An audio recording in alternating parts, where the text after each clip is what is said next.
Last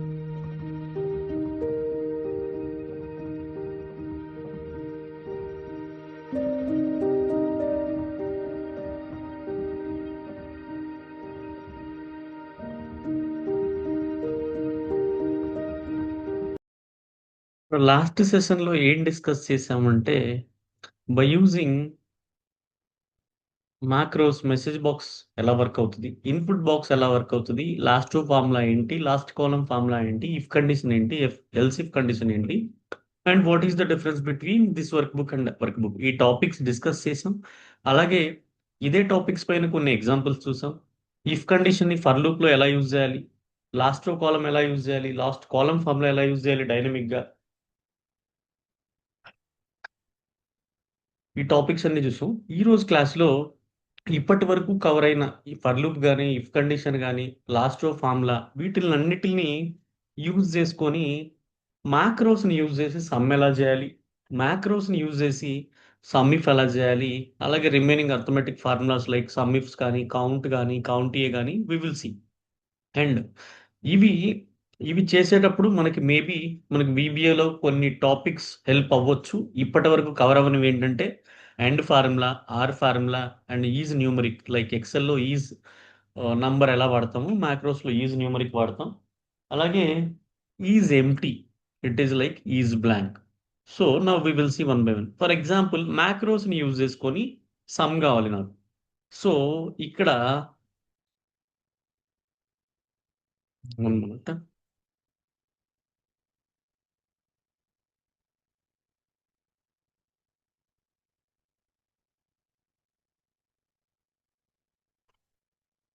ఇక్కడ for example I have few numbers. నేను few numbers తీసుకున్నాను అండి.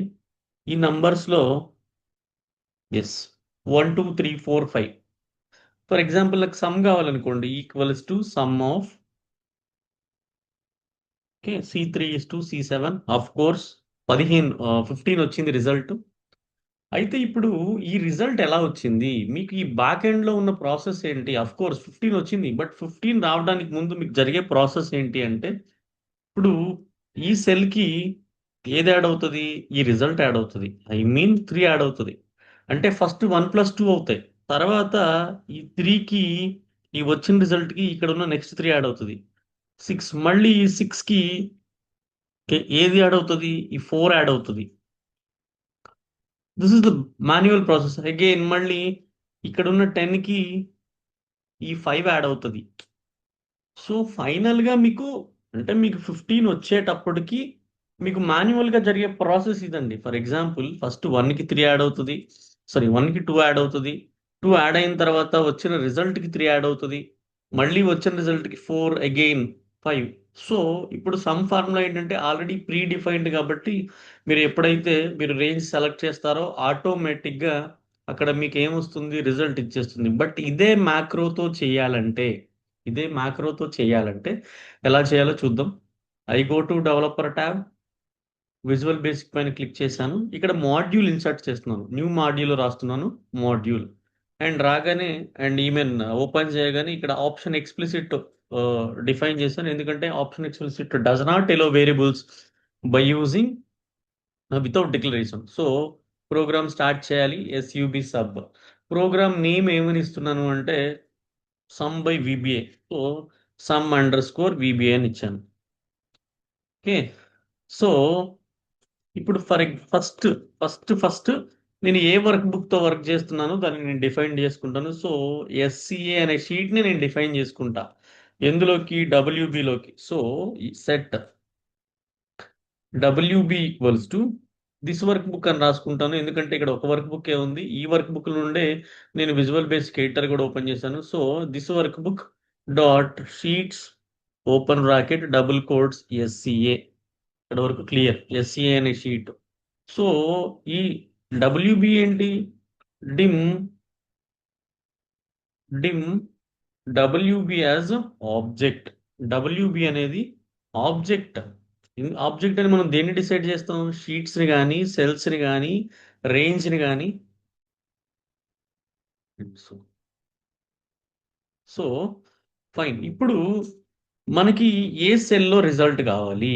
మనకి ఏ సెల్లో రిజల్ట్ కావాలి? ఫర్ ఎగ్జాంపుల్ నాకు ఇందులో కావాలనుకోండి. లేదంటే లెట్ ఇట్ బి ఇక్కడ E6లో ఇక్కడ నేను బ్యాక్గ్రౌండ్ కలర్ ఇచ్చుకుంటున్నాను ఊరికే ఐడెంటిఫై అవ్వడానికి. సో ఇది.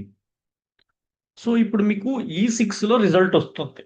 అంటే మీకు రిజల్ట్ ఎక్కడ కావాలి? E6లో కావాలి. So WB dot range of double quotes E సిక్స్లో వస్తుంది కదా. ఇప్పుడు ఆ E6లో వచ్చే రిజల్ట్ని నేను ఏమనుకుంటానంటే ఎక్స్ అనుకుంటానండి. ఎక్స్. సో ఇదే కదా ఎక్స్ అంటే వచ్చే వాల్యూ నేను ఎక్స్ అనుకున్నా. ఇప్పుడు ఎక్స్ వాల్యూలు ఎలా ఎలా వస్తుంది ఎక్స్ వాల్యూ? First okay. ఈ ఎక్స్ అంటే ఏంటి? ఇది ఒక న్యూమరికల్ వాల్యూనే కదా సమ్ రిజల్ట్ వచ్చేసి. సో నేను ఎలా డిఫైన్ చేసుకుంటాను? ఎలా డిఫైన్ చేసుకుంటానంటే ఇప్పుడు మీరు న్యూమరికల్ డిక్లరేషన్కి వెళ్ళేసరికి byte, integer, long, single, double ఇవి ఉన్నాయండి. సో ఈ రెండు float values I mean decimals కూడా మీకు కావాలి అంటే గా మనం డిఫైన్ చేయొచ్చు. సో ఇప్పుడు ఏం చేస్తానంటే ఇప్పుడు ఏం చేస్తానంటే డబుల్ లాగా తీసుకుంటాను నేను. డిమ్ ఎక్స్ యాజ్ డబుల్ అంటే ఒకవేళ మీకు డెసిమల్ వాల్యూస్ ఉన్నా సరే మీకు రిజల్ట్ అనేది కరెక్ట్గా వస్తుంది. అలాగే ఎక్స్ని డబుల్గా తీసుకున్నారు ఫైన్. ఇప్పుడు ఫస్ట్ ఎక్స్లోకి ఏం వాల్యూ రావాలి? ఎక్స్ ఈక్వల్స్ టు అంటే ఎక్స్ ఏంటి? ఎక్స్ ప్లస్ ఈ పాయింట్ బాగా అర్థం చేసుకోండి. ఫస్ట్ ఏంటంటే WB dot range of C3 WB dot range of double quotes C3 double quotes close bracket enter. అంటే ఫస్ట్ ఎక్స్లోకి ఒక వాల్యూ అంటే first by default X value zero ఉండాలి కాబట్టి మనం స్టార్టింగ్ దానికి చెప్పాలి. ఎందుకంటే స్టార్టింగ్ ఎక్స్ వాల్యూ జీరో ఉండాలి కదా. Zero X equals to zero. తర్వాత ఎక్స్లోకి ఏ వాల్యూ రావాలి? C3లో ఉన్న వాల్యూ రావాలి. నెక్స్ట్ ఏం రావాలి? ఆ వాల్యూకి C4లో ఉన్న వాల్యూ రావాలి. నెక్స్ట్ ఆ వచ్చిన రిజల్ట్కి C5 యాడ్ అవ్వాలి. నెక్స్ట్ ఆ వచ్చిన రిజల్ట్కి C6 యాడ్ అవ్వాలి. నెక్స్ట్ ఆ వచ్చిన రిజల్ట్కి C5 యాడ్ అవ్వాలి. సో ఇప్పుడు ఇక్కడ మనం ఒక చిన్న లాజిక్ అప్లై చేయాలి. By default starting X value జీరోనే. ఇక్కడ కూడా మీకు X equals to X plus WB dot range of C3 బదులు అంటే ఒకవేళ మీరు ఇలా ఇచ్చి ఈ ప్రోగ్రామ్ నేను ఎగ్జిక్యూట్ చేశాను. ఎగ్జిక్యూట్ చేస్తే మీకు ఏమొస్తుంది? ఓన్లీ స్టార్టింగ్ వాల్యూ మాత్రమే వచ్చింది. కానీ ఈ స్టార్టింగ్ వాల్యూకి మీరు నెక్స్ట్ వాల్యూ యాడ్ చేయాలి. అంటే ఐ మీన్ తర్వాత ఇందులో మళ్ళీ వచ్చే నెక్స్ట్ వాల్యూని యాడ్ చేయాలి. అంటే ఐ మీన్ టు సే ఇక్కడ C3, C4, C5, C6, C7 అంటే మీరు ఎక్కడి నుండి C3 నుండి C7 వరకు ఉన్న వాల్యూస్ అన్నీ యాడ్ అయిపోవాలి. సో నేను ఇక్కడ ఏం చేస్తానంటే యాంపర్సెంట్ వై పెట్టుకుంటా. అంటే ఎక్స్ ఈక్వల్ టు ఒక C3 వాల్యూనే కాదు. ఫస్ట్ C3 వాల్యూ యాడ్ అవ్వాలి. నెక్స్ట్ C4 వాల్యూ యాడ్ అవ్వాలి. నెక్స్ట్ వచ్చిన రిజల్ట్కి C5 వాల్యూ యాడ్ అవ్వాలి. సో మరి ఈ వై వాల్యూస్ అంటే ఈ వై వాల్యూస్ ఫ్రీక్వెంట్గా మారుతున్నాయి కాబట్టి ఆల్రెడీ మనం ఫర్ లూప్ చూసాం. సో ఇక్కడ నేను ఫర్ లూప్ తీసుకుంటాను. ఏమని? ఫర్ వై ఈక్వల్స్ టు ఏం తీసుకుంటాను? 3 to 7. So 3 to 7. Okay. Next next ఏం చేస్తాను? ఈ ఫర్ అనేది నెక్స్ట్తో క్లోజ్ అవ్వాలి కాబట్టి for has to close with next Y 3 to 7. So ఇప్పుడు చూడండి. ఇప్పుడు మీరు ఈ రెండు విండోస్ పక్క పక్కన పెట్టి స్టెప్ బై స్టెప్ ఎగ్జిక్యూషన్ చేస్తే మీకు రిజల్ట్ ఎలా ఉంటుంది అనేది క్లియర్గా అర్థమవుతుంది. ఫర్ ఎగ్జాంపుల్ యా ఇక్కడ చూడండి. FN F8 variable not defined ఎందుకంటే మనం పైన ఆప్షన్ ఎక్స్ప్లిసిట్ రాసాం. ఇక్కడ dim Y as integer. Next dim okay fine. ఇంకేం తీసుకోలేదు కదా ఆల్రెడీ ఎక్స్ డిక్లేర్ చేసాం. ఇప్పుడు F8 యూజ్ చేసి స్టెప్ బై స్టెప్ డిక్లరేషన్ చేస్తున్నాం. ఫస్ట్ వాల్యూ 1 వచ్చింది. నెక్స్ట్ చూడండి. అంటే ఇప్పుడు ఎక్స్లో ఎంత ఉంటుంది? 1 ఉంటుంది. ఈ 1కి యూనో 2లో ఉన్న వాల్యూ ఏంటి? 4. ఐ మీన్ C4లో ఉన్న వాల్యూ 2. 1 ప్లస్ 2 ఏమైంది? 3 అయింది. సో ఈసారి E6లో మీకు ఏమొస్తుంది చూడండి ఇక్కడ. C3. మళ్ళీ నెక్స్ట్ వెళ్ళినప్పుడు C6. చూసారా? అంటే ఈ 3కి ఈ 3 యాడ్ అయింది 6.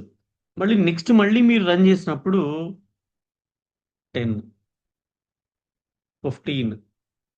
సో అంటే ఇలా మీకు వన్ బై వన్ అంటే మీరు ఈ VBAని యూజ్ చేసుకొని సమ్ చేయాలంటే దిస్ ఈస్ ద లాజిక్. ఈ జీరో మర్చిపోవద్దండి స్టార్టింగ్లో డిఫైన్ చేయడం. ఎందుకంటే మీరు జీరో డిఫైన్ చేయకపోతే మళ్ళీ ఎక్స్లో ఇప్పుడు ఆల్రెడీ ఉన్న 15 అనే వాల్యూ స్టోర్ అయిపోతుంది.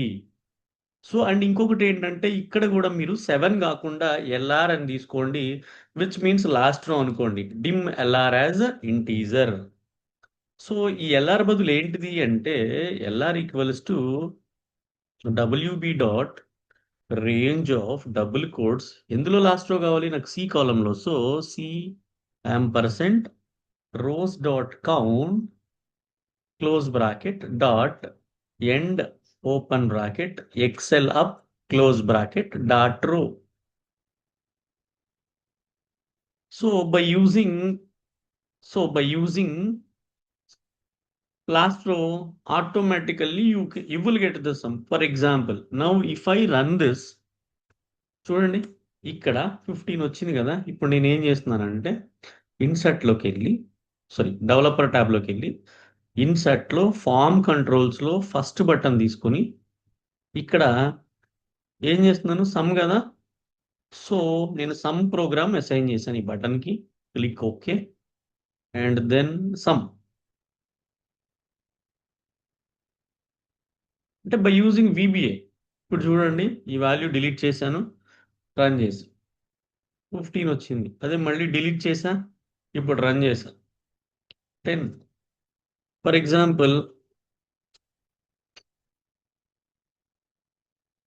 ఇప్పుడు టోటల్గా సమ్ చేస్తే చూడండి 36. If you want to cross check with this is by VBA, this is by XL.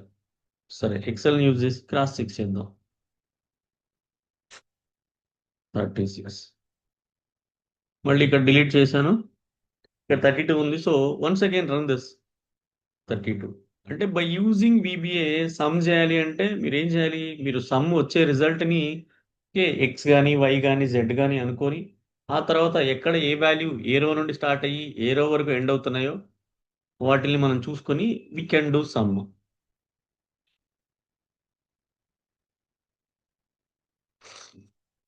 If you really like the content, please do like, share and subscribe for more videos on VBA macros.